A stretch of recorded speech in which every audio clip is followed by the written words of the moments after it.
Talking with James Cass, 2014 honoree for the Southwest Conference Hall of Fame.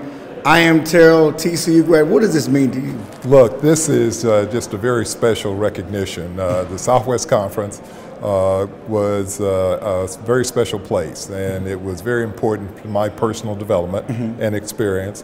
And to attend TCU in my hometown of Fort Worth with the support of my I Am Terrell community was just a very unique experience for a then 17-year-old. You played for Coach Bob Hughes, probably the greatest Texas, certainly the greatest high school basketball coach in the state of Texas, one of the greatest in the country. You basically broke the color barrier at TCU and one of the first black basketball players in the Southwest Conference. Can you talk about those experiences? Sure. Well, first of all, the opportunity to play for Coach Hughes was very, very special. As you suggest, he ended up, at least the last time I tracked him, with the most wins of any high school basketball coach in history. The special thing I took away from my time with Coach Hughes was the will to prepare. He talked about the fact that everyone has the will to win. Everyone has the will to succeed.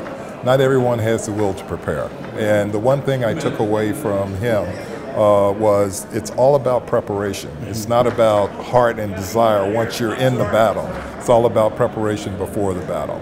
And then going out to TCU, I just was so struck by the courage that was demonstrated by the then chancellor, who lost a couple of trustees when they decided to offer me a scholarship, people who just didn't think that African Americans should be given the opportunity to have a sports scholarship. That took great courage, great commitment, and then the very special relationships, some of which I talked about during the session with Garvin Isaacs, my best friend, with Bill Swanson, my roommate, with the whole TCU community that rallied around me and supported me during a period of significant social change in the country. And it was just more than I ever could have imagined at that point in time, but something I'm eternally grateful for as I stand here today. You talk about student athlete and using an opportunity to go to school to further your education, a better way of life, not just with a sports career, but a career in life and a career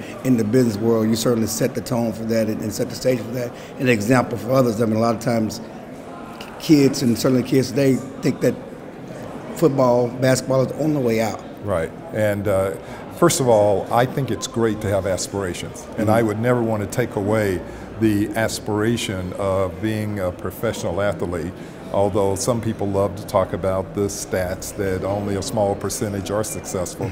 Look, we all need the ability to dream. We all need the ability to aspire.